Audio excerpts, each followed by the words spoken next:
नमस्कार दोस्तों। आध्यात्मिक समाधान सीरीज के 8वें एपिसोड के अंदर आप सभी का बहुत बहुत स्वागत है।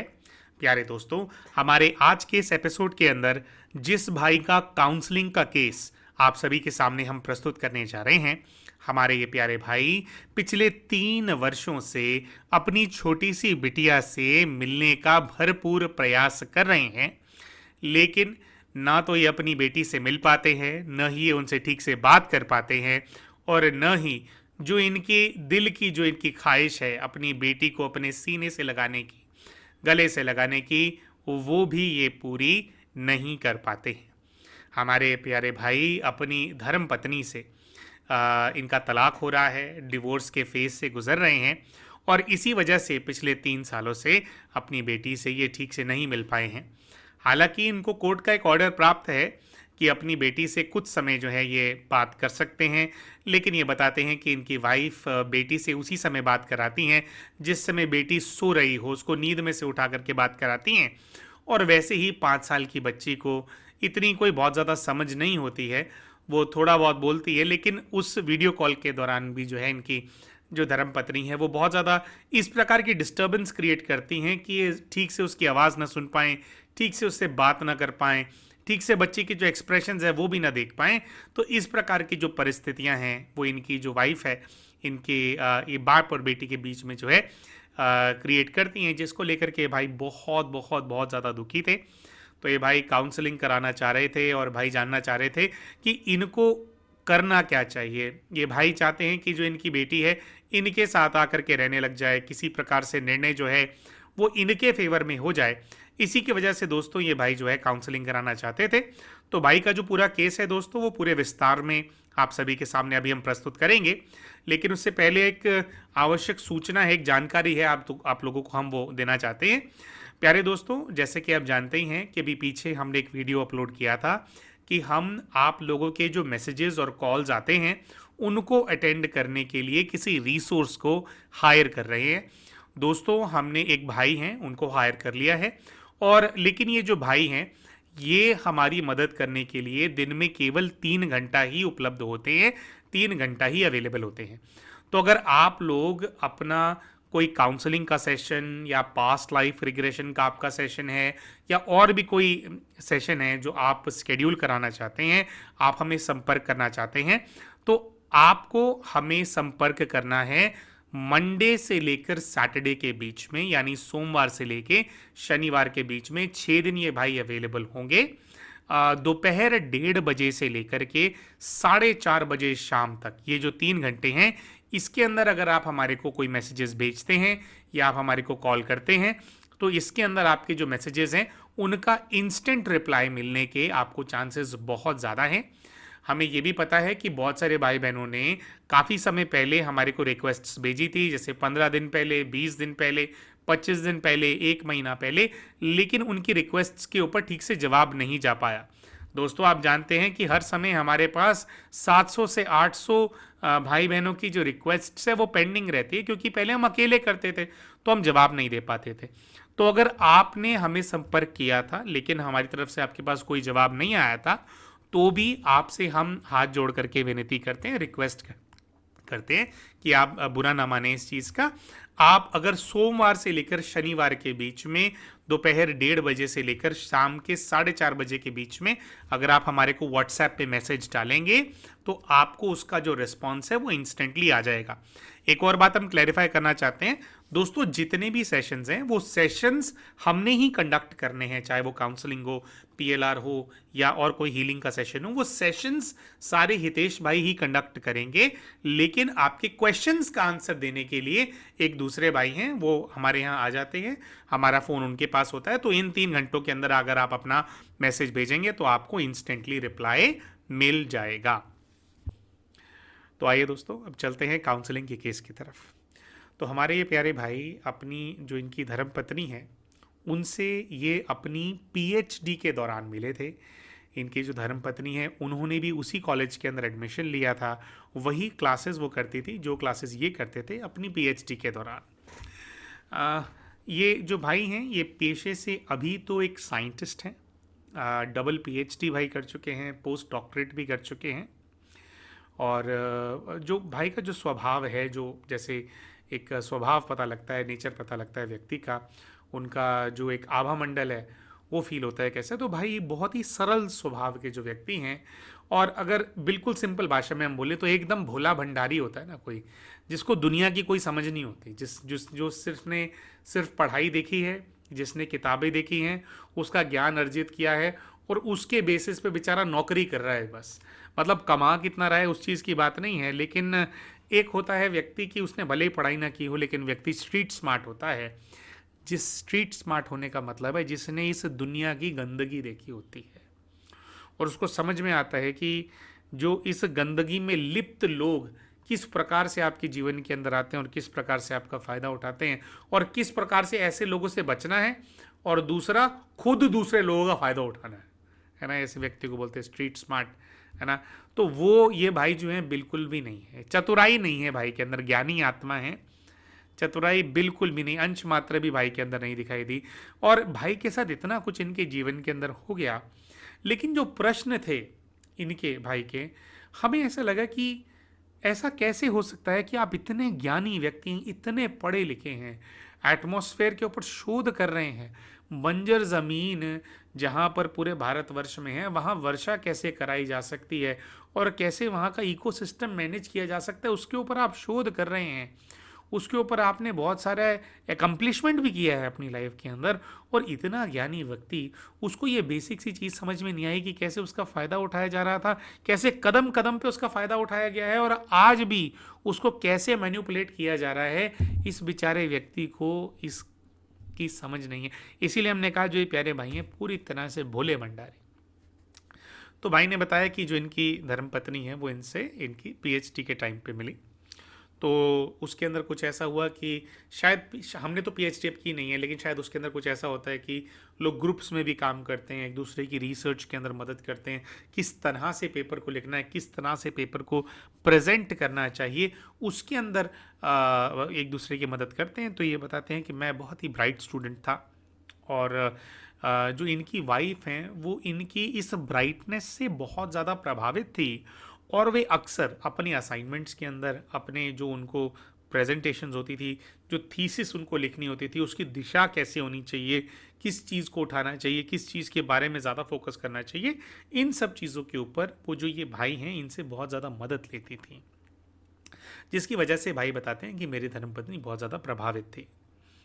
अब भाई ने बताया कि भाई वो इतने प्रभावित थे, और तो जब हमारा पीएचडी ख़त्म होने वाला था तो हम दोनों एक दूसरे की पढ़ाई के अंदर बहुत ज़्यादा मदद करते थे, और बेसिकली ये उनकी ज़्यादा मदद करते थे। और हम ऐसा क्यों कह रहे हैं आगे चल करके बताएंगे आपको। अ, तो ये बताते हैं कि इनको कुछ उनके प्रति आकर्षण फील होता था, तो इन्होंने उनसे कहा कि भाई क्या हम दोनों विवाह कर सकते हैं।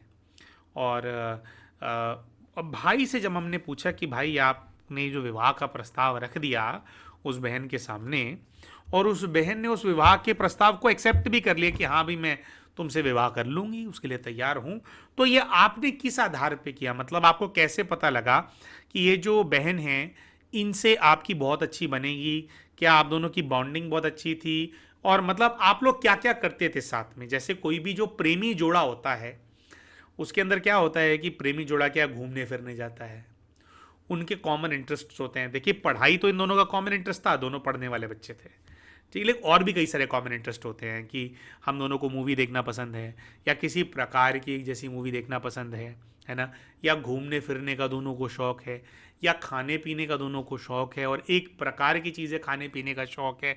तो ऐसी बहुत सारी चीज़ें होती हैं कि एक कॉमन इंटरेस्ट होते हैं जिसकी वजह से लोग घूमते हैं फिरते हैं, एक दूसरे के प्रति आकर्षित होते हैं, और फिर उसको कहते हैं कि वो प्रेम संबंध के अंदर हैं। और फिर जो है आगे आप आगे बढ़ते हैं और आप कहते हैं कि भाई हमारे को लगता है कि हम दोनों एक दूसरे के लिए बने और हम दोनों को विवाह कर लेना चाहिए। तो ऐसा क्या हुआ आपके जीवन के अंदर जिसकी वजह से आपने उनको प्रपोज कर दिया और उन्होंने भी आपका प्रपोजल जो है एक्सेप्ट किया। दोस्तों हम भाई की बात सुन करके पूरी तरह से भौचक्के हो गए थे, मतलब लिटरली जैसे हमारे दिमाग की नसें फट रही थी, ऐसा हमारा एक, हम उस जोन में चले गए थे जब हम भाई की बातें सुन रहे थे। तो भाई ने हमें बताया कि पूरी जिंदगी में शादी से पहले कभी भी ये दोनों एक दूसरे के साथ घूमने के लिए कभी बाहर नहीं गए।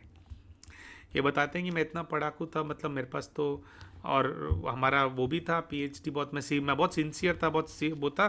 तो मेरा तो केवल पढ़ाई के अंदर ध्यान था, मेरे को था कि शादी की बात करेंगे ये सब कुछ। तो कभी भी ये जो जिनसे इन्होंने विवाह किया उनके साथ ये घूमने नहीं गए थे। इसी के साथ साथ हमने इनसे पूछा कि भाई उनके जैसे बर्थडेज वगैरह होते हैं तो उस पर आप क्या गिफ्ट देते थे। भाई कुछ वर्षों का तो आपका साथ रहा होगा ना शादी से पहले, तो क्या गिफ्ट दिया, थोड़ा इन चीज़ों के बारे में बताओ, क्या चीज़ें का उनको इंटरेस्ट है। तो उन्होंने बताया कि ऐसा भी कभी नहीं हुआ कि मैंने उनको कोई गिफ्ट दिया हो और उन्होंने मुझे कोई गिफ्ट दिया हो। हमने कहा चलो ठीक है, आगे बढ़ते हैं। भाई और कुछ किया हो, मतलब कोई आप लोगों की हॉबीज़ हो जिसको आप साथ में एक्सप्लोर करते हो। तो भाई ने बोला ऐसा कुछ भी नहीं है, हम दोनों मिलते थे जब हमारे को थीसिस में एक दूसरे की मदद करनी होती थी, जब मुझे उनको डायरेक्शन देनी होती थी कि ऐसे करो ऐसे करो ऐसे करो ऐसा करो। और ये है। और इसी की, हालांकि ये बात हम आगे बताने वाले थे दोस्तों, लेकिन अभी बता देते हैं ये बात। एक और बहुत ऐसी चीज़ भाई ने बताई जो सुन करके हमारा जो है, और हमारे को ये था कि आपने ऐसे, कोई महिला है उसको आपने प्रपोज कैसे कर दिया। इन्होंने बताया कि इनकी डॉक्टरेट के टाइम पे जब उन्होंने प्रपोज कर दिया था, उसके बाद, और उनकी जो वाइफ है उन्होंने एक्सेप्ट भी कर लिया था इनका प्रपोजल, उसके बाद का भी इन्होंने बताया कि जो इनकी वाइफ है उनको घूमना फिरना बहुत पसंद था। और वो आए दिन अपने मेल फ्रेंड के साथ, उनकी वाइफ के 2 से 3 अलग अलग मेल फ्रेंड्स थे, जिनके साथ कभी वो किसी फ्रेंड के साथ कभी किसी फ्रेंड के साथ घूमने जाया करती थी, और इनको बता करके जाती थी कि भाई देखो मैं आउट स्टेशन जा रही हूँ, हम शिमला जा रहे हैं हम दोनों घूमने के लिए, तुम्हें बता करके जा रही हूँ क्योंकि तुमसे मेरा कमिटमेंट है। तो हमने भाई से कहा कि भाई कभी आपने इस चीज़ पे ऑब्जेक्शन नहीं उठाया। तो ये भाई बताते हैं कि नहीं, मैंने ऑब्जेक्शन उठाया कि भाई ये कौन सा तरीका है, और तुम्हारी लड़कियां दोस्त नहीं हैं, तुम लड़कों के साथ ही घूमने जाती हो, और जिस समय लड़के के साथ घूमने जाती हो उस समय एक ही लड़का क्यों होता है घूमने वाला, कभी भी कोई ग्रुप क्यों नहीं होता घूमने वाला, और तुम मुझे बता के भी जा रही हो। तो ये बताते हैं कि भाई इन्होंने ऑब्जेक्शन उठाया, लेकिन इनकी जो वाइफ है उनका ये पॉइंट होता था कि भाई देखो अगर मुझे कुछ गलत करना होता, अगर ऐसे मेरी कुछ सोच होती तो मैं तुम्हें बता कर ये क्यों जाती, है ना, मैं तुम्हें बता करके जा रही हूँ, हम सिर्फ दोस्त हैं, घूमने जा रही हूँ, कभी शिमला जा रही हूँ, कभी मनाली मनाली जा रही हूँ, मतलब सारे हिल स्टेशन घूम रही हूँ वो अपने दोस्तों के साथ। तो ये जो हमारे प्यारे भाई हैं, इन्होंने कहा कि भाई एक तरह से उन्होंने मुझे कन्विंस कर लिया कुछ गलत नहीं है, और मुझे भी ये लगता था कि भाई अगर वो मुझे बता करके ही जा रही है, तो अगर किसी ने कुछ गलत करना होगा तो बता करके क्यों जाएगा। तो हमने भाई को बोला कि भाई इसको बोलते हैं रिवर्स साइकोलॉजी, इसको बोलते हैं बुद्धि को पूरा घुमा देना। जो लोग होते हैं ना कच्चे खिलाड़ी, मतलब जो गलत काम करने वाले लोग होते हैं, और जो कच्चे खिलाड़ी होते हैं वो करते हैं छुपन छुपाई वाला काम। जो पक्के खिलाड़ी होते हैं ना वो इसी तरह की गेम खेलते हैं कि मैं, तुम्हें पता तो है सब कुछ, तो तुम्हें पता है। तो हमने भाई को बोला कि भाई आगे की कहानी के बारे में बाद में बात करेंगे, आपको ये बात पता होनी चाहिए that your wife was cheating already at that time. और क्योंकि ऐसा कभी भी नहीं होता कि आप किसी एक लड़के को, एक लड़की है और एक लड़का है, वो दोनों अकेले घूमने के लिए, वो दोस्त हैं और वो शिमला जा रहे हैं और मनाली जा रहे हैं, हिल स्टेशंस जा रहे हैं, बीचेस पे जा रहे हैं, है ना। तो मैंने भाई को बोला कि भाई देखो वो बहन आपको इसलिए सारी बातें बताती थी क्योंकि उसको पता था शायद वो ये सारी चीज़ें सोशल मीडिया वगैरह पे अपलोड करती हो, है ना, और उसको शायद पता हो कि आप लोगों के कॉमन फ्रेंड्स हैं, तो आपको ये बात पता लग जाएगी। तो इसको बोलते हैं चौड़े में धांधलेबाजी करना, झूठ बोलना, तो सफ़ेद झूठ बिल्कुल आंखों में आके डाल करके, है ना, घोंचुगिरी नहीं करना। तो बहुत ज़्यादा वो, मतलब वो थी कि वो बहुत शातिर तरीके से वो ये कर रहे थे और आपके सामने सामने कर रहे थे। और यहीं पर ही दोस्तों हमारे को एक बात जो है इन दोनों के रिलेशन के बारे में एस्टैब्लिश हो गई, जो कि पहले हमारे को एस्टैब्लिश होगी और बाद में आगे जा करके हमारे को कंफर्म भी हुई, जो आगे का केस आपके सामने प्रस्तुत करेंगे। और वो ये है दोस्तों, कभी कभी कुछ लोग क्या करते हैं, बहुत स्मार्टली प्ले करते हैं। वो ऐसे प्ले करते हैं कि उनको जीवन की सारी मौज भी लेनी है ना। और केवल ऐसा पुरुषों के साथ नहीं हो रहा, महिलाओं के साथ भी होता है, बहुत सारे पुरुष भी इस तरह का गेम खेलते हैं। लेकिन जो इनकी वाइफ है वो उनके साथ इस प्रकार का गेम कर रही थी कि भाई घूमना फिरना अय्याशी मौज मस्ती करने के लिए अलग, ठीक है, और एक व्यक्ति चाहिए होता है जिसको जिसको बोलते हैं पति मटीरियल, है ना, पति मटीरियल होता है। तो पति मटीरियल क्या होता है, वो व्यक्ति जो कि मतलब अपनी गर्दन झुका करके जिंदगी भर काम करके आपको पालने के लिए तैयार है ना, इसको बोलते हैं मुर्गा, ठीक है। तो बहुत सारे हो सकता है कि बहनें हमारा ये वीडियो देख रही हैं तो उनको शायद हमारी इन बातों से बुरा भी लग रहा होगा। देखिए, हमारे जितने भी जो हमारे कमेंट्स हैं, हम किसी भी पूरा जेंडर बायस होकर के हम प्लेस नहीं कर रहे हैं। अगर आपको याद होगा, अभी कुछ ही समय पहले हमने एक दूसरा वीडियो प्लेस किया था जिसके अंदर हमने दिखाया था कि एक बहन के साथ कैसे इतना ज़्यादा अत्याचार हुआ और उसको पूरी तरह से मैनिपुलेट कर दिया उनके हस्बैंड ने, कि उनको ये तक समझ में नहीं आ रहा है कि उनके बेटे की जान उनके हस्बैंड की वजह से गई। ये एक दूसरे वीडियो की बात कर रहे हैं। तो वहाँ पर मैनिपुलेशन महिला के साथ हो रहा था, वाइफ के साथ हो रहा था, लेकिन इस केस के अंदर हमारे को दिखाई दे रहा था कि जो मैनिपुलेशन हो रहा है वो इन भाई के साथ हो रहा है। शुरू से ही बोलते हैं ना कि इनको मूर्ख बनाया जा रहा था। तो हम जेंडर बायस नहीं है बिल्कुल भी, लेकिन जिसके साथ जो हुआ है ना, वो प्रस्तुत करना जो है हमारा फ़र्ज़ है। ठीक है, तो वापस आते हैं अब काउंसलिंग के केस की तरफ। तो भाई के साथ ऐसा हो रहा था, इसके साथ गेम खेली जा रही थी। तो ये इसको भाई को ऐसे देख रहे थे वो, कि भाई एक व्यक्ति हो, तो उनको दिखाई दे रहा था कि ये इतना सिंसियर है। ये डबल पी इनकी सेकंड पीएचडी थी वो, जिसमें इनकी वाइफ इनको मिली थी। वाइफ की पहली थी, ये सेकंड किसी चीज़ पे पीएचडी कर रहे थे। तो वाइफ को पता था कि एक आदमी है वो दूसरी बार पीएचडी कर रहा है, इनका जिस लाइन पे इन्होंने पीएचडी करी है वो भी बहुत हाई क्लास है। तो इनकी वाइफ को पहले ही दिख रहा था कि ये साइंटिस्ट बनने वाला है, ये बड़ी गेम वाला बंदा है। मतलब एक ऐसा व्यक्ति जिसके साथ अगर मैं विवाह करूं तो मेरी इज्जत भी होगी समाज के अंदर, पैसे की भी कभी कमी नहीं होगी, है ना। और इनके नेचर को हमें ऐसा लगता है कि बहन ने तभी भांप लिया था कि ये बंदा हमेशा मेरे अंडर द थंब रहेगा, हमेशा मुझसे दब के रहेगा, इसको तो मैं यूं घुमा लूंगी। तो इसीलिए उन्होंने इनको शादी के लिए हाँ कर दी कि हाँ शादी करूंगी तेरे से, और बाकी जो सब कुछ मुझे पूर्ति करना है उसके लिए तो अपने पास बथेरे ऑप्शन है ही। वो जिन फ्रेंड्स के साथ घूमने जाया करती थी वो पीएचडी स्टूडेंट्स नहीं थे। वो फ्रेंड्स देवर सम रैंडम फ्रेंड्स, लाइक पिछले कॉलेज के फ्रेंड्स या कोई बचपन का दोस्त, इस टाइप के जो है लड़के उनके वाइफ के मित्र थे, तो जाया करते थे। तो ये हो रहा था इनके साथ। तो आगे भाई ने बताया कि भाई ऐसा हुआ, और जब हम दोनों का ये पीएचडी ख़त्म हो गया और तो कुछ ऐसा हुआ कि भाई फिर हम दोनों ने विवाह कर लिया। लेकिन ये बताते हैं कि हमारा विवाह होने के बाद केवल 3 महीना ही हम साथ रहे। और दोस्तों, एक बहुत ही ऐसी थोड़ी दुख वाली बात है किसी भी व्यक्ति के लिए जो इतने मन से, जो कि अपना मतलब इनकी तरफ से तो हमारे को लगता है कि जैसे पूरा ना एक कमिटमेंट था इनका। और ये भी बात अभी आपको आगे खुलेगी क्यों ये इस नेचर के क्यों हैं ये भाई। तो इनका जैसे एक धर्म अनुसार सब कुछ होता है ना, कि हाँ हमने बोला और फिर माता पिता की सहमति लेकर के विवाह, और विवाह के बाद ही हम इन सब चीज़ों के अंदर इंडल्ज होंगे। लेकिन ये बताते हैं इनका विवाह होने के बाद जो इनकी धर्म पत्नी है, केवल 3 महीना ये लोग साथ रहे, और उन 3 महीनों के अंदर इनकी धर्म पत्नी इनके करीब नहीं आई। इन दोनों के बीच में कभी कोई संबंध नहीं रहा। ठीक है दोस्तों, यहाँ पे भी हम तो देखिए पर्सनली पवित्रता को ही प्रमोट करते हैं कि इंसान को वैसे ही ब्रह्मचर्य धारण करना चाहिए अपने जीवन के अंदर। लेकिन अगर ऐसी मर्यादा ये भाई लेकर के नहीं चल रहे थे। इनको तो ग्रस्त जीवन जीना था, और इनके ये सोचते कि विवाह के बाद जो है आप आगे बढ़ते फिर अपना जो है परिवार हम बनाएंगे। तो मतलब बहुत बहुत भोली सोच भाई की, जो कि आज की जो तेज़ ज़माना है उससे बहुत अलग और बहुत बहुत पीछे है ना। कि आज के तेज़ ज़माने में तो मतलब क्या घनचक्कर ही बना दें ऐसे व्यक्ति को, और वो बेचारा सोचता ही रह जाए कि ऐसा क्यों हुआ, क्यों किया, इंसान ऐसे इतने भी बुरे होते हैं क्या, इस तरह का। सो कहने का भाव ये है कि 3 महीने तक ये दोनों आपस में करीब नहीं आए। ये बताते रहे कि इनकी वाइफ ऐसे अजीब अजीब से बहाने बनाती थी कि अभी मुझे सर में दर्द है, अभी मेरी तबीयत ख़राब चल रही है, अभी मुझे कहीं बाहर जाना है, अभी कुछ ऐसे। तो कुछ करके जो है ये बताते हैं कि ये लोग 3 महीना साथ रहे। लेकिन ये भाई बताते हैं कि मैंने फिर भी मेरा धैर्य नहीं छोड़ा। मेरा कोई ऐसा नहीं था कि मेरा कोई सब्र का बांध टूट रहा था। भाई बताते हैं कि मुझे लगता है कि शायद मेरी वाइफ को अभी वो बॉन्डिंग नहीं हुई थी, उसको वो समय ले रही थी कि भाई मुझे अभी समय की ज़रूरत है। लेकिन ये बताते हैं कि जिस दिन से इनका विवाह हुआ था उस दिन से इनकी जो वाइफ है वो कुछ ऐसे किसी प्रोग्राम के अंदर वो एनरोल कर रही थी, मतलब वो जॉब के लिए अप्लाई कर रही थी। और वो जो जॉब है वो इंडिया में अप्लाई नहीं कर रही थी, इंडिया के बाहर उनको जॉब करना था।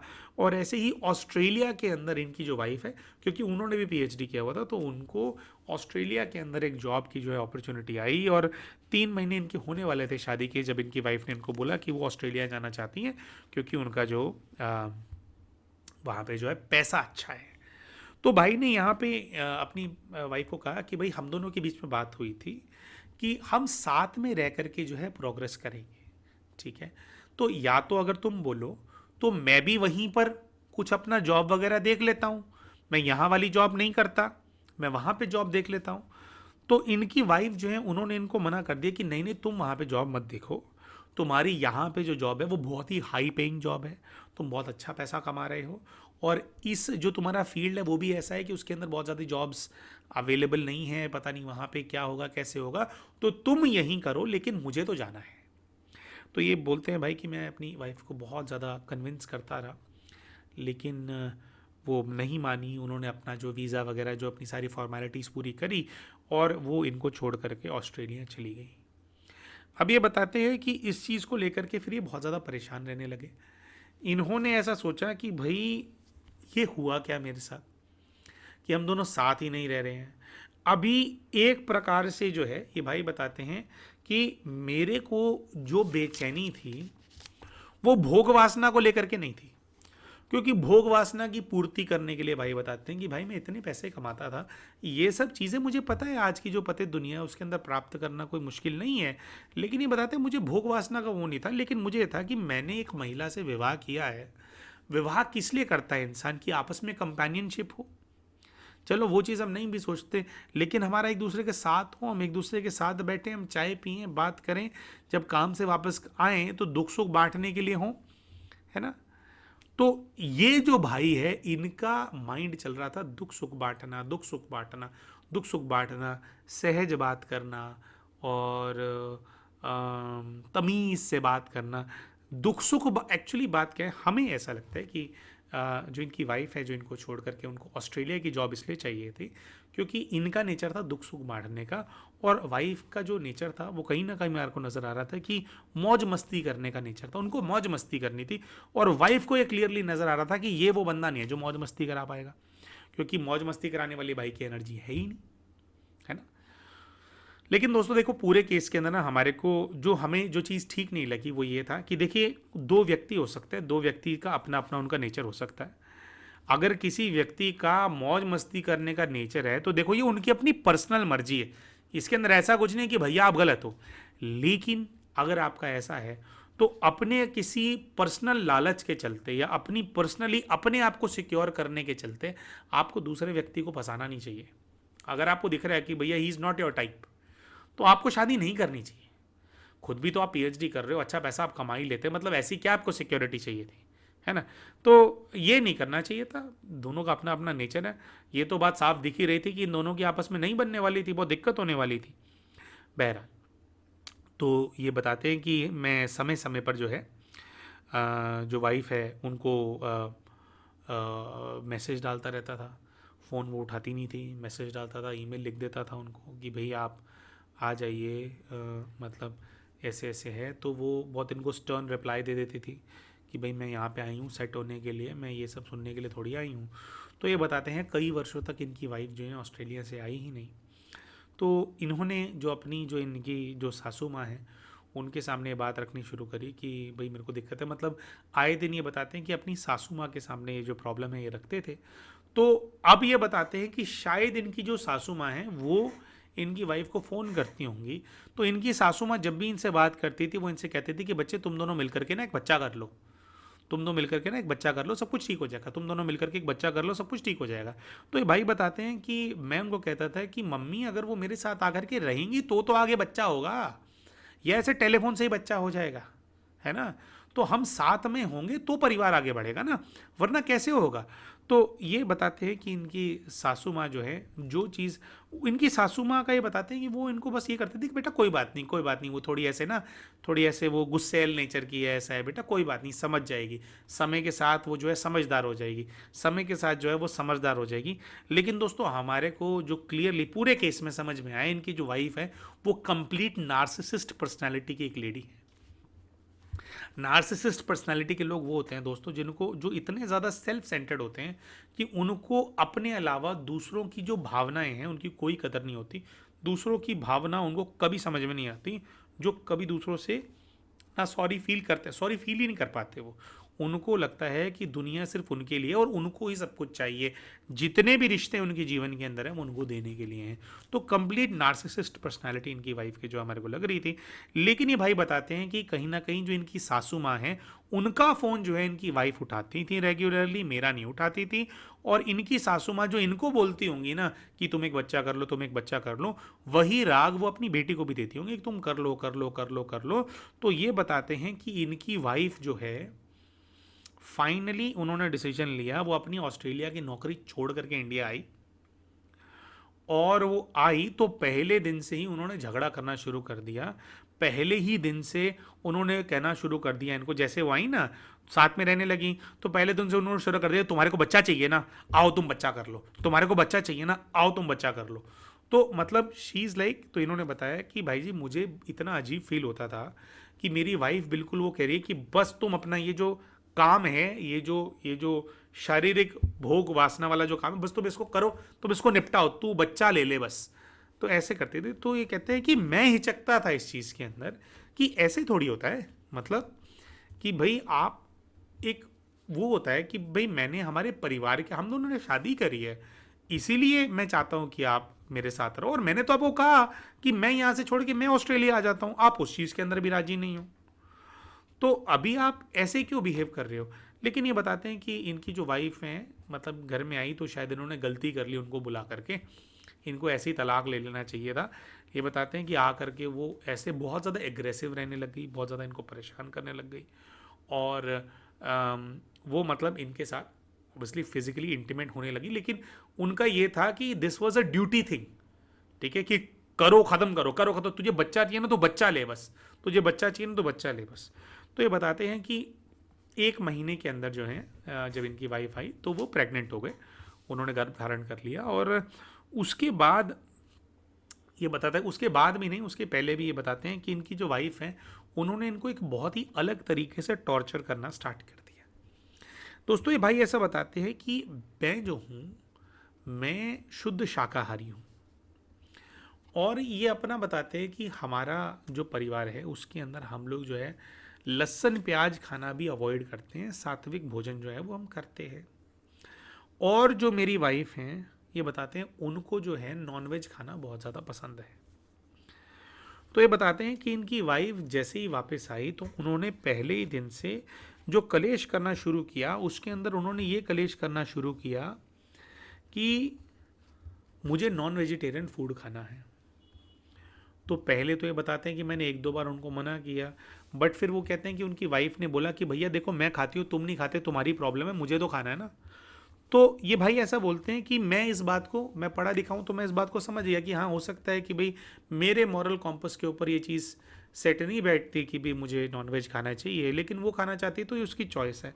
तो ये कहते हैं कि मैंने उनको अलाउ कर दी कि हाँ जी ठीक है, कोई बात नहीं, आप खाते जी, आप खाइए, आप इसकी टेंशन ना लीजिए, लेकिन मेरे को इन्वॉल्व नहीं कीजिएगा, मैं वेजिटेरियन ही खाता हूँ, तो मेरे लिए वेजिटेरियन फूड जो है वो बनाए।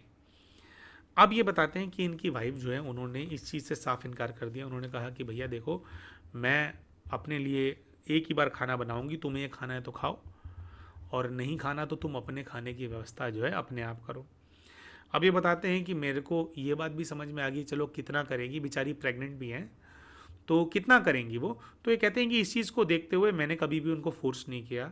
तो वो क्या करते थे कि वो अपना नॉन वेजिटेरियन फूड वैसे तो ऑर्डर से ही ज़्यादातर मंगाते थे, और बाकी की जितना भी जो खाने पीने का जो मेरी जो व्यवस्था है, ये बताते हैं कि वो मैं खुद ही करने लगा।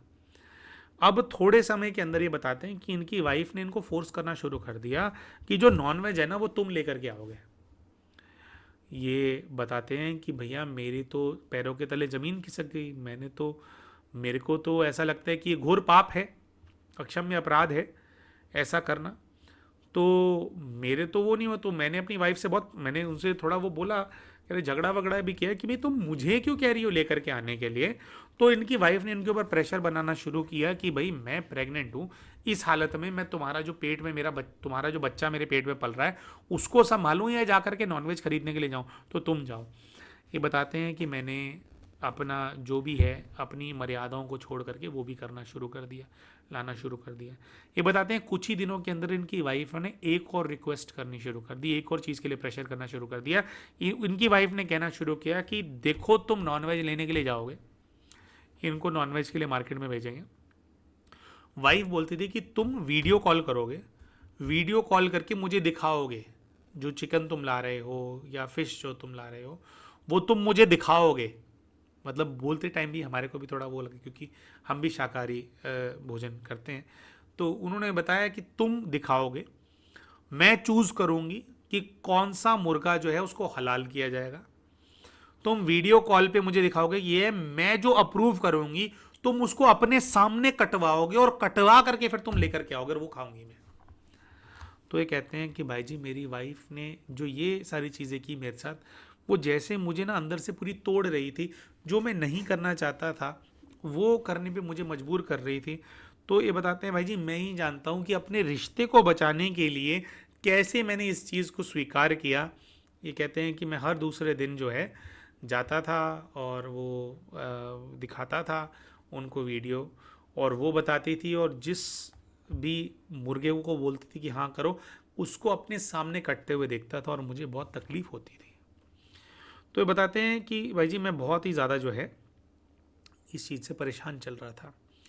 इसके बाद जो है ये बताते हैं कि धीरे धीरे जो इनकी वाइफ हैं वो उन्होंने अलग ही रूप धारण करना शुरू कर दिया। कुछ ही समय में उन्होंने कलेश करना शुरू कर दिया कि जो काम वाली घर पे है, काम वाली काम नहीं करेगी, मुझे इस पे शक है चोरी करती है, ऐसे ऐसे करके उन्होंने काम वाली को निकाल दिया और कहा है कि काम वाली काम नहीं करेगी, काम तुम्हें करना पड़ेगा।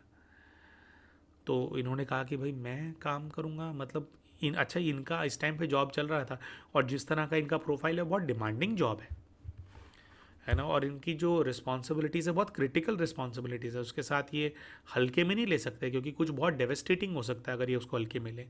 लेकिन ये बताते हैं कि इनकी वाइफ ने इनको ऐसा कर दिया था कि अपने पूरे घर का खुद झाड़ू पोछा करते थे, अपने लिए भोजन बनाते थे, वाइफ के लिए भी नॉन वेजिटेरियन भोजन ये बनाते थे। उसने बनाना भी छोड़ दिया था कि तू ही बना करके खिलाएगा मेरे को, बना करके खिलाते थे। लेकिन इन्होंने इस मर्यादा को कभी भंग नहीं किया, ये इन्होंने खुद कभी नहीं खाया। लेकिन हमारे को लगता है कि शायद इनको समझ जाना चाहिए था उस समय पे कि जितना वो करवा रहे थे उतना भी नहीं करना चाहिए था, सही समय पर इन्होंने प्रतिकार नहीं किया। बहरहाल खैर लोगों के अपने आपस में हिसाब किताब होते हैं, तो जिस समय जिस आदमी ने जो करना होता है वो फंसा हुआ होता है, एक एक जोन में होता है, व्यक्ति हुक्ड होता है उस सिचुएशन के अंदर, वो करता है। तो ये नॉनवेज लाने लगे, बनाने लगे वाइफ के लिए, घर का सारी साफ़ सफाई करते थे, अपना अलग से भोजन बनाते थे और काम भी देखते थे। तो ये बताते हैं कि वाइफ हमेशा चिड़ी रहती थी। तो धीरे धीरे फिर क्या है ये बताते हैं कि इनकी जो है फिर समय आ गया, इनकी जो है बेटी हो गई, इनकी बेटी पैदा हो गई। बेटी पैदा हो गई तो ये बताते हैं कि बेटी को पैदा हुए अभी एक ही हफ्ता हुआ था और इनकी वाइफ ने इनको बोला मुझे गाड़ी चलाना सीखना है। इन्होंने उनको बोला कि भैया अभी तो जापा का समय है, मतलब वो जो चलिया होता है 40 दिन का भी तो समय है, अभी तुम अपना ख्याल रखो, कहाँ तुम जाओगी, बाहर में निकलना अलाउड नहीं होता। लेकिन ये बताते हैं कि जिस दिन से इनकी बेटी हुई इनकी वाइफ का एटीट्यूड ये था कि तेरे को पैदा करके दे दिया, पटक गई, अब तू पाल ले इसको। बेटी पैदा होते ही ये बताते हैं इनकी वाइफ का ये एटीट्यूड था कि मैं इसको नहीं संभालूंगी, तू संभालेगा। तो एक और पूरी तरह से जिम्मेवारी जो है इनके ऊपर डाल दी। अब ये बताते हैं बेटी पैदा होने के बाद इनकी सासू माँ भी आ गई, इनकी अपनी माता जी भी आ गई। लेकिन ये बताते हैं कि इनकी सासू माँ, इनकी वाइफ और इनकी छोटी सी बच्ची, वो छोटी सी बच्ची को लेकर के वो लोग अंदर एक कमरे के अंदर खुद को बंद रखते थे। इनकी जो मदर हैं उनको भी इनकी बेटी को देखने नहीं देते थे। ये बताते हैं कि मेरी माँ जो है वो काफ़ी दिन आई और उन्होंने प्रयास किया कि मैं भी गुड़िया को देख लूँ, लेकिन उन्होंने इनकी माँ को, इनकी बेटी को देखने ही नहीं दिया, जैसे पता नहीं क्या बदला लेना चाह रहे थे। और ये बताते हैं कि उसके बाद फिर जो वाइफ है, मतलब जो इनकी माँ है, उनको ये बात समझ में आ गई कि शायद मेरा यहाँ पे रहना इनको पसंद नहीं है, शायद मैं रहूँगी तो बेटी का और जो मेरे बेटे का और जो बहू का जो घर है वो उजड़ ना जाए, मेरी बहू को पसंद नहीं है। तो ये बताते हैं कि एक हफ़्ता माँ रही, एक हफ़्ता में माँ को इन्होंने बेटी को देखने ही नहीं दिया और उसके बाद जो है इनकी माँ चली गई, उसके बाद फिर माँ भी नहीं आई। तो ये बताते हैं फिर कुछ समय बाद जो है इनकी सासू माँ भी चली गई, लेकिन जो ये वाली चीज़ है ये पूरी तरह से जो है जारी रही। तो इन्हीं के ऊपर प्रेशर था। तो अब कुछ ऐसा हो गया कि काफ़ी टाइम ये अपनी बेटी को भी संभालते थे और काम पे भी जाते थे, खाना भी पकाते थे, झाड़ू पोछा भी करते थे, क्योंकि वाइफ अलाउ ही नहीं करती थी कि काम वाली रख लो, मेड रख लो। तो इनको, और अच्छा, अब जैसे इन्होंने जॉब पे जाना है तो इन्होंने बताया कि ऐसे ऐसे भी किस्से हुए कि मैं जाऊंगा और वापस आऊंगा तो नवजात शिशु दूसरे कमरे के अंदर पालने के अंदर रो रही है, वाइफ कमरा बंद करके अपने दूसरे कमरे के अंदर बैठी हुई है, फेसबुक चला रही है, क्या कर रही हैं, लैपटॉप पे लगी हुई है, खटकाएंगे, बच्ची ने पॉटी कर रखी है और बच्ची मतलब उसके अंदर है। तो वाइफ इनके ऊपर गुस्सा करेगी कि तुम क्यों लेट आए, तुम्हारी नौकरी इतने बजे छूटती है तो आ जाना चाहिए ना। तो जैसे कभी ज़्यादा ट्रैफिक मिल गया, कुछ मिल गया, तो इनको ये दिखाई देता था कि वाइफ को ही होता था कि भाई इसके बाद 1 मिनट भी नहीं संभालूंगी मैं, उसके बाद चाहे बच्चे को बिल्ली उठा करके ले जाए। तो बच्चे की बहुत ज़्यादा दुर्दशा हो रही थी। लेकिन ये भाई बताते हैं फिर भी जैसे तैसे करके मैं सब कुछ मैनेज कर रहा था। अब ये बताते हैं कि 1 वर्ष हो गया था इनकी बेटी का जन्म हुए, और फिर वैलेंटाइन डे आता है। ये वैलेंटाइन डे पे जो है भाई ने वाइफ के लिए जो है केक लेकर के आते हैं। उनको ये कहते हैं कि चलो आज तक जो कुछ भी हुआ उसको पीछे छोड़ते हैं, मैं कोशिश करूँगा और ज़्यादा तुम्हारे साथ एडजस्ट करने के लिए, तुम्हारे को खुश करने के लिए। पूछते रहते थे अपनी वाइफ से कि तुम्हें क्या चाहिए, तुम क्या करूँ मैं कि तुम खुश हो जाओ। तो ये कहते हैं कि इनकी वाइफ बस इनको ये ब्लेम करते रहते कि तुम्हारी वजह से मेरा करियर ख़राब हो गया, तुम्हारी वजह से मुझे ऑस्ट्रेलिया छोड़ करके आना पड़ा यहाँ पे, और ये तुम्हारी बेटी मुझे पैदा करनी पड़ी। इसका इनकी वाइफ को बहुत ज़्यादा गुस्सा था। तो ये अपनी वाइफ को कन्विंस कर रहे थे, लेकिन ये बताते हैं कि वाइफ ने वैलेंटाइन डे का केक खाया और केक खा के इनको बोला कि भैया मुझे तुमसे डिवोर्स चाहिए। तो ये कहते हैं कि मैं पूरी तरह से सत्य में आ गया। मैं देखने लगा कि भाई तुम मुझसे ऐसा क्यों बोल रहे हो कि तुम्हें मुझसे डिवोर्स चाहिए। तो एक दृश्य दोस्तों आप अपने माइंड में इमेजिन कीजिए कि व्यक्ति है वो अच्छा वेलवेट वाला ना, वेलवेट वाले गार्निशिंग वाला जो केक लेकर के आया है, वो कट करके दिया है, और वाइफ जो है वो उसको खा रही है, पूरा इनके हाथ से खा रही है, और खाने के बाद अपनी ईवलिश सी स्माइल देती है और उसके अंदर वो कहती है कि मुझे तुझसे तलाक चाहिए। और ये व्यक्ति जो कि पिछले 1.5-2 वर्षों से इनके साथ रह रहे हैं, सब कुछ वर्कआउट करने की कोशिश कर रहे हैं, अपना मतलब एक एक सेकंड जो है वो इस रिलेशन को देने का प्रयास कर रहे हैं, और उनको अब ये सुनने को मिलता है। दोस्तों ये भी बताते हैं कि जब इनका वाइफ का जो गर्भ 1 महीना हुआ था, 1 महीने में वाइफ का गर्भ धारण हो गया था, वाइफ के गर्भ धारण होने के बाद भी दोबारा कभी ये दोनों एक दूसरे के करीब नहीं आए। तो ये भाई बताते हैं कि भाई ऐसा उन्होंने बोला। तो उन्होंने बोला तो मैंने उनको कहा कि तुम मुझसे ऐसा क्यों कह रही हो। तो उन्होंने उस दिन तो चलो करके 1-2 दिन के अंदर फिर उन्होंने बोलना बंद कर दिया इस चीज़ को। लेकिन ये बताते हैं कि फिर हर 15 दिन के अंदर इनकी वाइफ जो है घर में एक बड़ा झगड़ा करती थी और वो कहती थी कि मुझे तुमसे तलाक चाहिए। ऐसे ही ये बताते हैं कि एक दिन ये घर पे थे और घर पे ऑफिस से आए तो इनकी वाइफ का इनसे कुछ विवाद हो रहा था, कुछ वो झगड़ा कर रही थी इनसे, और वो करते करते बताते हैं कि इनके सीने में बहुत तेज़ दर्द उठा, इनको बहुत ज़्यादा पसीना आने लगा और ये एकदम ज़मीन पे गिर गए, इनकी सांसें बहुत ज़्यादा फूलने लग गई।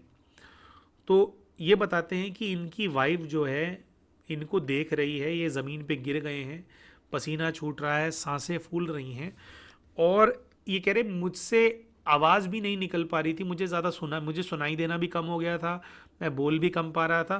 कह रहे उस सिचुएशन के अंदर मैं अपनी वाइफ के सामने गिरा हूँ, और वाइफ जो है वो मुझे कह रही, मैं वाइफ को कह रहा हूँ कि मुझे हॉस्पिटल लेकर के जाओ, डॉक्टर को बुलाओ, एम्बुलेंस को बुलाओ। तो ये बताते हैं कि वाइफ इनको देख रही है और जैसे एक बहुत ही खुशी का अनुभव करते हैं ना कि तकलीफ में देख करके, कह रहे मुझे वो चेहरा नहीं बोलता वाइफ का कि वो ऐसा देख रही है, वो बहुत खुश है कि जो भी हो रहा था इनके साथ। तो ये कहते हैं, कह रहे हैं कि मैं बहुत देर तक ऐसे हाथ करके गुहार लगा रहा हूँ कि एम्बुलेंस बुलाओ, तो वाइफ इनकी कुछ कर नहीं रही है।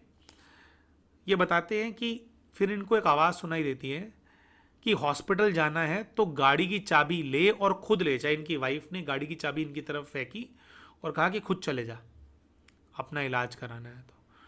तो ये कहते हैं कि मेरे को समझ नहीं आया कि मैं क्या करूं, मैं ज़मीन से नहीं उठ पा रहा हूँ। ये कह रही गाड़ी चला करके चले जा, और ये कहते हैं कि वो अपना हाथ बांध करके ऐसे खड़ी रही और वो देख रही है मेरे को कि मैं कैसे तड़प रहा हूँ ज़मीन के ऊपर। फिर ये बताते हैं काफ़ी देर तक मैं तड़पता रहा, मैं पास आउट भी हो गया, लेकिन थोड़े टाइम बाद मुझे होश आया तो ऐसा मुझे वो हुआ कि वाइफ जो है वो शायद अपने कमरे के अंदर चली गई थी। अ, कमरा मुझे बंद नज़र आ रहा था उनका। मैं खुद फ्लोर पे पड़ा हुआ था, लेकिन अब मुझे कमज़ोरी बहुत ज़्यादा थी, लेकिन मैं उठ पाया। उठ करके बताते हैं मैंने खुद एम्बुलेंस को कॉल किया, एम्बुलेंस घर पे आई। वो लोग मुझे उन्होंने उसमें डाला, जो भी वो उनका टिप एम्बुलेंस का जो बेड होता है उसमें मुझे वो किया, लेकर के गए। लेकिन इनकी जो वाइफ है वो कमरे से बाहर नहीं आई।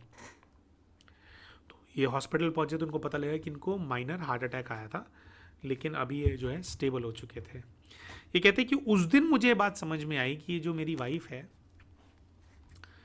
ये मतलब सब खत्म हो चुका है। जो मेरी वाइफ है और मेरे बीच के अंदर जब ये स्टेज आ गई कि ये स्थिति देख करके भी उसका दिल नहीं पिघला और वो बल्कि उस पर मुस्कुरा रही है, तो मुझे समझ में आ गया कि भैया ये सब कुछ क्या है।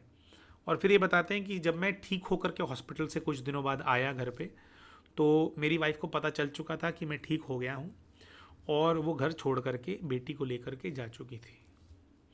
अब ये बताते हैं कि तो इनकी वाइफ ने कुछ ऐसा हुआ कि जिस दिन ये हुआ वापस आए तो इनको नोटिस मिला था, वाइफ पहले ही जो है केस फाइल कर चुकी थी।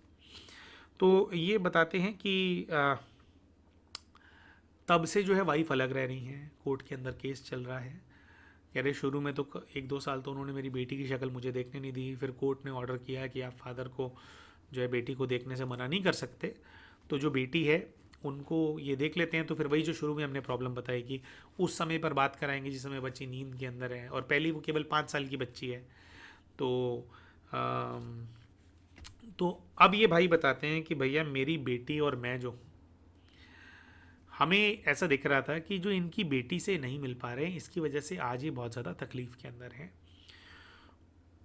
हमने इन भाई से पूछा कि भाई आपकी बेटी और आपका जो बॉन्ड हमारे को नज़र आ रहा है वो कुछ ऐसा बॉन्ड है कि जैसे कोई तोता और जादूगर की कहानी होती है ना, कि एक जादूगर था बहुत शक्तिशाली था, उसकी जो जान थी वो तोते के अंदर बंद थी, वैसा कुछ केस नज़र आ रहा है, तो कुछ ऐसा है क्या?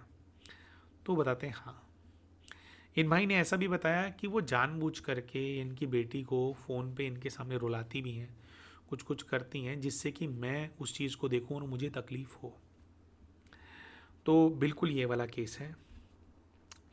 तो अब दोस्तों, तो ये भाई का पूरा केस था। तो भाई अब जानना चाहते थे कि ये क्या करें अपने जीवन के अंदर जिससे इनकी बेटी इनको मिल जाए। इनकी वाइफ जो है उन्होंने बहुत ज़्यादा एलिमनी भी क्लेम की हुई है इनसे, लगभग 1.5-2 करोड़ रुपए इनसे एलिमनी में मांगे हैं, क्योंकि इनकी नौकरी अच्छी है, अच्छा पैसा कमाते हैं, ये काफ़ी पढ़े लिखे हैं इस वजह से।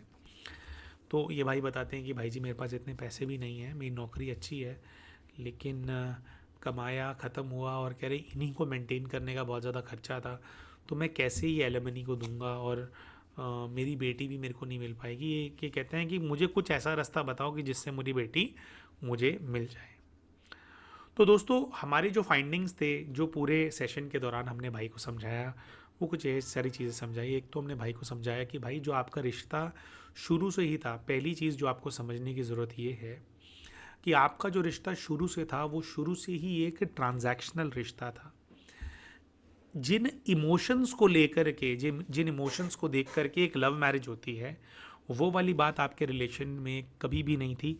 आपकी वाइफ जो है उसको आपसे कभी भी प्यार नहीं था। आपके वाइफ का इस रिश्ते में आने का जो गोल था वो पैसा ही था।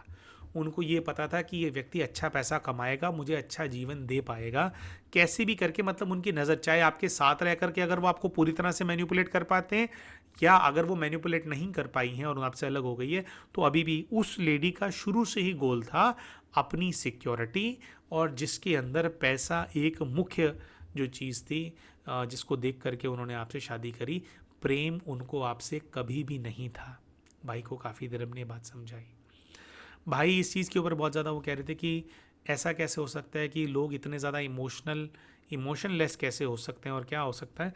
तो इस चीज़ के ऊपर हमने भाई को गाइडेंस दिया कि भाई जी देखिए, हम इस चीज़ को सोचने में अपनी ज़िंदगी काट दें कि लोग कैसे इमोशनलेस हो सकते हैं, या फिर हमें इस बात को समझने की ज़रूरत है कि ये कलयुग है और इसकी सच्चाई है, इसमें ऐसे लोग सचमुच में एग्जिस्ट करते हैं। जैसे दोस्त पिक्चरों में देखने को मिलते हैं ना, मूवीज़ में, क्राइम पेट्रोल में कैरेक्टर्स, और हम लोगों को लगता है कि ऐसे लोग सचमुच में होते हैं। दोस्तों हम ये सेशंस करते हैं ना, तो हमारे पास तो जो बहुत दुखी लोग होते हैं वही आते हैं। तो हमें एक्चुअली में दिखाई देता है ऐसे बहुत सारे लोग भरे हुए हैं दुनिया के अंदर, लोग सचमुच में एग्जिस्ट करते हैं जिनके जीवन के अंदर भावनाओं का कोई स्थान नहीं है। तो आप सोच रहे हो कि आपकी वाइफ को क्या हो कि उसको आपकी भावना समझ में आ जाए, कि वो वापस आपके साथ आकर के रहने लग जाए, या आपकी बेटी के और आपके इमोशंस को समझ जाए, ऐसा कभी नहीं होगा। She is a narcissist. वो ऐसी व्यक्ति है जिसको खुशी होती है जब आप तकलीफ के अंदर होते हो, क्योंकि उस लेडी को सिर्फ एक ही चीज़ उसके दिमाग के अंदर फिट बैठी है। उसको ऑस्ट्रेलिया के अंदर नौकरी करनी थी, और क्योंकि वो आपके साथ शादी के बंधन के अंदर बंधी हुई थी, जो गलती उसी ने करी, उसको शादी के बंधन में नहीं बंधना चाहिए था ना, क्या ज़रूरत थी। लेकिन अपने आप को एक चीज़ के अंदर सिक्योर करने के चक्कर में वो आपके शादी के अंदर बंधन के अंदर फंस गई, और आप क्योंकि साथ बंधन में थी, उसको इस चीज़ का स्ट्रेस रहता था। उसकी माँ उनको बहुत बोलती होंगी, आप भी बोलते थे कि बच्चा कर लेते हैं, परिवार को आगे बढ़ाते हैं। तो वो भावना की वजह से नहीं आई, शी वॉज फेड अप कि कब तक माँ की बात सुनती रहूंगी। अपनी माँ को वो छोड़ना नहीं चाहती थी। तो माँ की बात के प्रेशर में आने के बाद वो उस प्रेशर में यहाँ आई थी। वो हमेशा से वो खुंदक में थी, हमेशा से ही वो गुस्से के अंदर थी। जिस दिन वो वहां से आई थी, आप ये लगा लो, जिस दिन वो वहां से अपनी नौकरी उसने रिजाइन की होगी ना, उस बहन ने, उसी दिन उस बहन ने सोच लिया होगा कि बेटा तेरी जिंदगी को तो मैं जहन्नुम बना दूंगी। वो वही करने के लिए आई थी, आज भी वो वही कर रही है। तो ये सब सोचना बेकार की बातें हैं कि कब उसको इमोशन समझ में आएगा, क्योंकि जो इस पर्सनालिटी के लोग होते हैं उनको दूसरों के इमोशन से कुछ लेना देना नहीं होता है। अब हमने भाई को एक बहुत ही विशेष राय दी। तो हमने भाई को बताया कि भाई अगर आपको अपनी बेटी चाहिए, अगर आपको अपनी बेटी चाहिए, तो अपनी बेटी से बात करना बंद कर दो। भाई ने बोला कि भाई ये कैसी अजीब सी एडवाइस दे रहे हो, बेटी चाहिए तो बेटी से बात करना बंद कर दो। हमने कहा बिल्कुल, एक हफ्ते में बात होती है, एक हफ्ते में फ़ोन करना बंद कर दो, महीने में एक बार फ़ोन करो। आपके पास तो परमिशन है ना, आप जब चाहो। तो भाई ऐसे हो गए कि मैं बिना बेटी को देखे कैसे रहूँगा। तो हमने बोला भाई यही चीज़ को तो हमारे को ख़त्म करना है। बात क्या है, आपका आपकी बेटी से प्रेम है वो गलत नहीं है, लेकिन वो जो महिला है उसने आपकी बेटी को अपने पास सिर्फ इसलिए रखा हुआ है क्योंकि उसको पता है कि वो उस तोते की गर्दन मरोड़ेगी, तो यहां जो आप जो जादूगर हो ना, उसकी गर्दन में दर्द होगा। आपकी बेटी उस महिला के पास केवल एक टूल है आपको तकलीफ पहुंचाने का। उस महिला को पहले ही दिन से अपनी बेटी से कोई लगाव नहीं है। जैसे बेटी पैदा हुई तो एक ही हफ्ते के अंदर उनको कार सीखने जाना था, है ना, बेटी को पटक देती थी। जो माँ होती है ना, नहीं छोड़ पाती अपने बच्चे को चिंता रहती है माँओं की, है ना। हर ब्रीड के अंदर होता है, लेकिन कुछ लोग होते हैं ऐसे पूरे ना कि इंसान के शरीर के अंदर एकदम जैसे राक्षसी प्रवृत्ति के लोग होते हैं। तो वैसी प्रवृत्ति की वो महिला है, उनको बेटी से कोई प्यार नहीं है। आपकी बेटी के साथ वहाँ पर भी गलत हो रहा है। 110% है कि आपकी बेटी को ठीक टाइम पे खाना नहीं मिलता, बेटी को ठीक से कपड़े नहीं पहनाए जाते, बेटी को अच्छे कपड़े केवल उसी दिन पहनाए जाते होंगे जिस दिन कोर्ट का ऑर्डर होता होगा कि बेटी को लेकर के आओ। तो आपकी बेटी वहाँ पर केवल एक टूल है जिसका इस्तेमाल करके वो आपको तकलीफ पहुँचाएंगे, जिसका इस्तेमाल करके वो आपसे पैसे ऐंठेंगे। तो आपको कौन अपनी बच्ची को बुला सकता है, लेकिन आपको थोड़ा खुद को स्ट्रांग करना पड़ेगा। आपको ये बात वहाँ पर प्रेजेंट करनी पड़ेगी कि मुझे कोई फ़र्क नहीं पड़ता भाई, मैं तुझे भी भूल गया, मैं अपनी बेटी को भी भूल गया, मेरी बेटी है ही नहीं। ऐसा कुछ करना शुरू कर दो। ये आपके लिए सबसे ज़्यादा मुश्किल चीज़ होने वाली है, लेकिन अगर आप ये चीज़ करेंगे तो ही चांस है कि आपकी बेटी आपको मिल जाए। देखिए वैसे तो जो पूरा केस है उसके अंदर चांसेस हमारे को कम नज़र आ रहे थे, क्योंकि कोर्ट वगैरह के अंदर भी क्या होता है, ज़्यादा प्रेफरेंस जो है माँ को दी जाती है, क्योंकि बच्चे ने हमेशा माँ की कोख से जन्म लिया होता है। और जो ऐसे पर्सनालिटी के लोग होते हैं वो कोर्ट के सामने तो ऐसे राक्षस बन करके जाएंगे नहीं, वहाँ पे तो दुखियारी माँ बन करके जाती होंगी वो। तो हमने भाई को बोला कि देखो भाई, आपको सत्य को स्वीकार करना पड़ेगा, आपकी बच्ची आपको मिले इसके पहले ही चांसेस बहुत ज़्यादा कम हैं। लेकिन हम आपको डिमोटिवेट नहीं कर रहे हैं, आपको एक टेक्निक बता रहे हैं। अगर ये टेक्निक काम करेगी, ये दाव आपका चल गया, तो आपकी बेटी को वो औरत अपने आप आपके पास पटक करके चली जाएगी, तू संभाल। आपको इस प्रकार से प्रेजेंट करना है चीज़ को कि आपको कोई फर्क नहीं पड़ता, आप कहीं बाहर जाने वाले हो, आप सब कुछ छोड़ छाड़ के जा रहे हो। ऐसा कुछ माहौल क्रिएट करो जिसके अंदर उस लेडी को ये लगे कि इसको अपनी बेटी को पालना पड़े और बेटी को पालने के स्ट्रेस की वजह से सक्सेसफुल ना हो सके। अगर आपकी वाइफ इस चीज़ के ऊपर कन्विंस हो जाएगी कि बेटी अगर आपके पास हुई उससे आपको तकलीफ होगी, तो वो बेटी को पक्का आपके पास छोड़ जाएगी। ये हमारा गट कह रहा था हमारे को इसके अंदर। तो हमने भाई को कहा कि भाई इस चीज़ को अचीव करने के लिए आपको ध्यान साधना करने की ज़रूरत है। मेडिटेशन वो कहाँ से सीख सकते हैं, परमात्म शक्ति कैसे वो अपने अंदर भर सकते हैं, कैसे वो अपने अंदर इस शक्ति ला सकते हैं कि वो इस झूठ को बोल पाएँ कि मुझे कोई फ़र्क नहीं पड़ता कि मेरी बच्ची को कितनी तकलीफ हो रही है। वो इस चीज़ को पोर्ट्रे कर पाए, जो कि सत्य नहीं है इनके लिए, लेकिन इस चीज़ को पोर्ट्रे कर पाए अपनी वाइफ के सामने। इस शक्ति को वो कैसे अपने अंदर धारण कर पाएंगे, कैसे वो कुछ समय के लिए साक्षी हो पाएंगे, कैसे वो स्टेज को अचीव कर पाएं कि बच्ची के साथ कुछ गलत हो रहा है तो आप तकलीफ में ना आओ, या कम से कम पता ना चलने दो कि आप तकलीफ के अंदर आ रहे हो। उतनी शक्ति अपने अंदर भरनी कैसे है, इसके प्रति भी हमने भाई को गाइड किया।